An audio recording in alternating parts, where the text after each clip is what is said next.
สบายดีตอนกลางคืนพี่น้องเอ้ยไม่ฮะ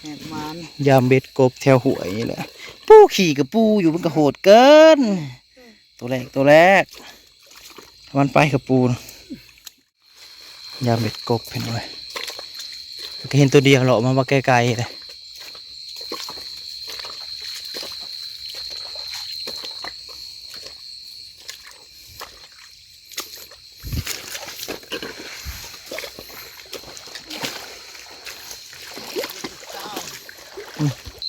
ถือแล้วฟู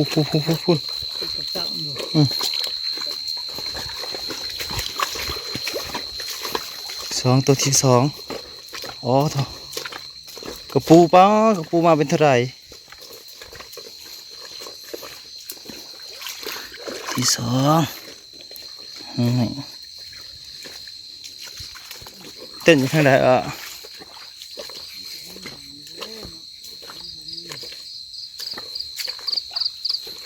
อีก2 ตัว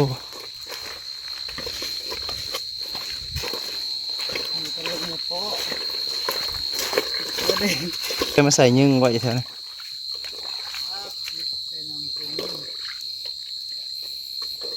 นั่นนี่ใส่อยู่นี่ก็ใส่นะแท่นี้มันบ่มีกบบ่เลยเลยคือมีใส่หม้อ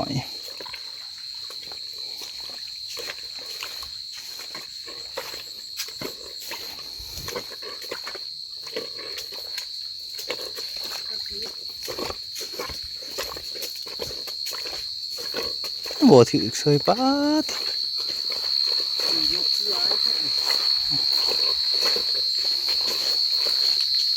แล้วบ่มีกบบ่แทนคือมีแท้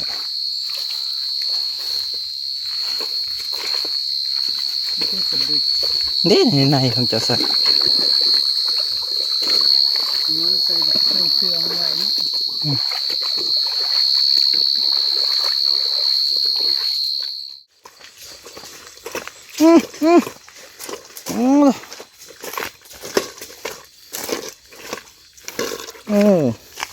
เลยกินแต่หัวขาวฮะหัวแดงมันแล้วแบบงานตอนเช้าบ่หัวแดงร้อนเสยถึกแล้วบ่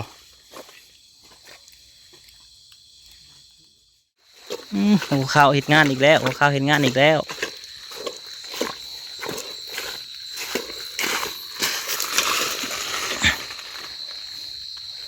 หัวขาวออกงานอีกแล้ว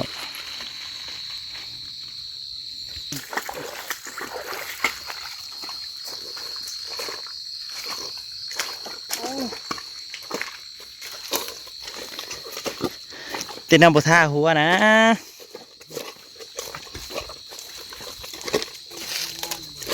เดี๋ยวผมอยากทำงานนะไปใส่ยุ่เทียวนี่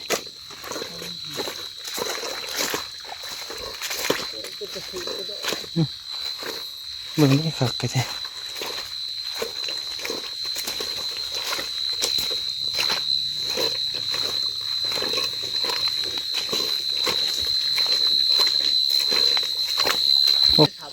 นี่ห้องใครน่ะหัวขาวหัวแดงติดแล้วหัวเมนหัวแดงก็ออกงาน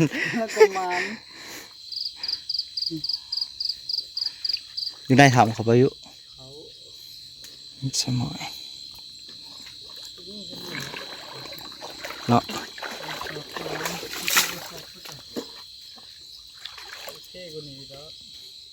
แล้วไปใส่นั่นเขาโดดลงไปใส่กระปูมันนำบ่เนี่ยร้อยบ่เนี่ยหัวขาวกระปูมันอาโคกยังรอดอยู่อาโคกระปูนี่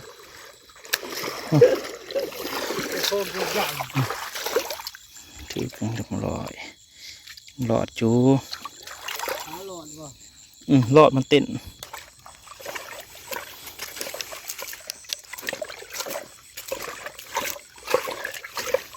เสมอไป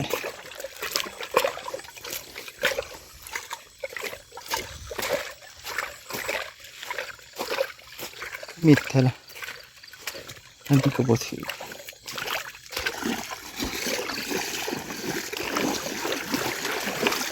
โอ้ยเงียบอ่ะลินี่ถึงตัวเดียว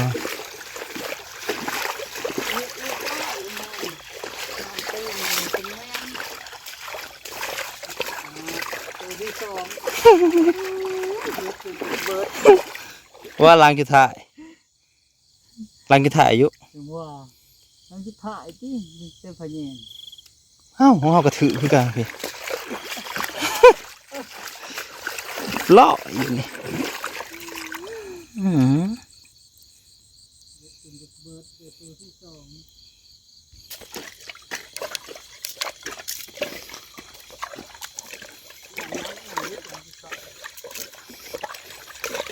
โอ้แม่นเอาล้างเทิงเรียบร้อยแล้วก็ปูเห็ดของข้าวบ่น่ะเรื่องของเจ้าหันหน้าน่ะตัวสุดท้ายปุ๊กใหญ่เลยจบเป็นเอาไว้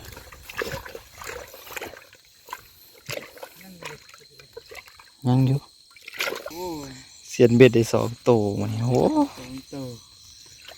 คาถามันเชื่องไม่เห็นให้เห็นลูกน้องหมดเลยได้2มันได้2 2 ตัว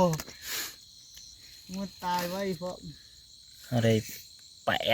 8มันมากกว่าท่านมีเบิร์ดขาวได้ยังจบสำนี้เงินรุ่นใหม่บอกมันสิกระปูสิกินจากลายเอาได้พาได้เดือกคนได้กบสวยกินนะด้วยคนที่แจ้งเขาบอกเครื่องไปใส่ทางนั้นสบายดีตอนเช้าเป็นไปพอกันตอนเช้ามาต่ออีกใครที่มันบูดึงเบ็ดไปแล้วจบบักใหญ่เลยพี่น้องเลยปอยามเบ็ดกบคือเก่าถือ2 หลังเรียนเลยบาทนี่ดูหลังนึงปะคัวขาออกงานอีกแล้วไปถือ2 หลังเรียนไปเลยตัวที่2เลยตัวที่2กับปูเห็ดหมุนมาแล้วพอยังโอ้ยังอยู่เต้นอยู่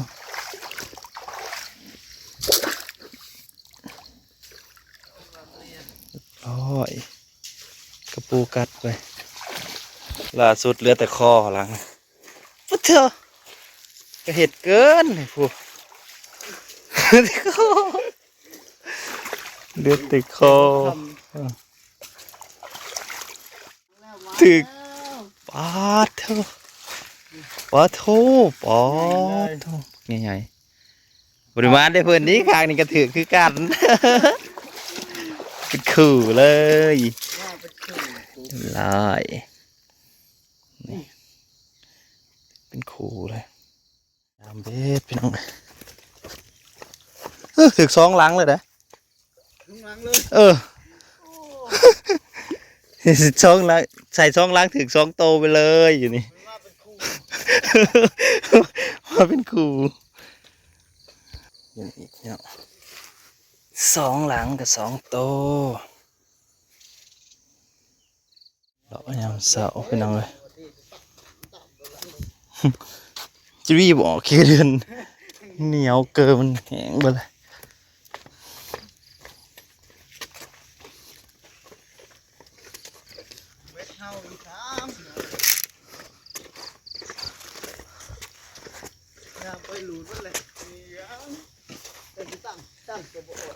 หลอดนี่คืออะไรนะโมมันหลุด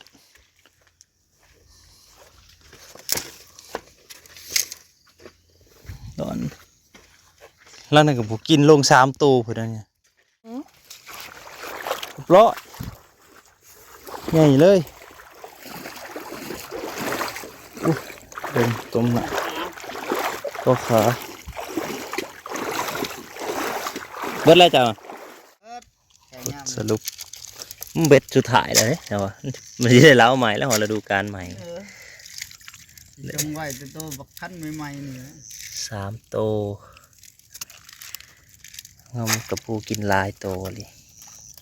โอ้ยังบ่ออกนี่กี่เดือน ต้นเสาหลายโตเติบ ในโล 7 โตกลางคืนเห็นได้เป็นโลอันนี้ก็ทิมโตบักใหญ่เนี่ยใหญ่บ่ใหญ่แล้วนี่ผมดูว่านอนก็โลอยู่นี่โอ้ ยังจะได้วัน โอ้ เดียว บักใหญ่เนี่ยพวกเราพูกว่า ถึงลูกน้ำจะให้กระปูกิน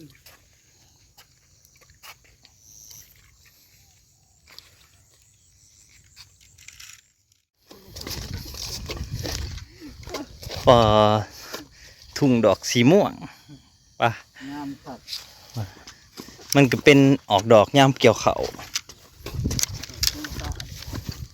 ธรรมศาสตร์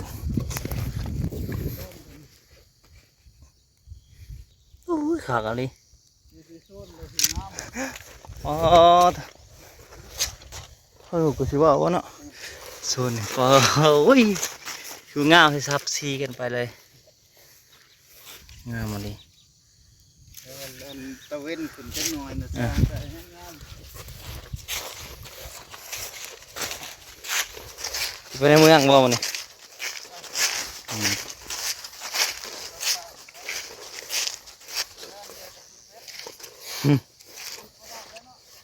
บ่ผัก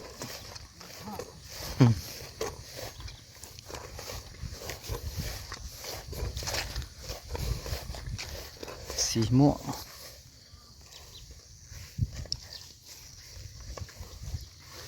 งามเลยแยกทางกันพี่น้อง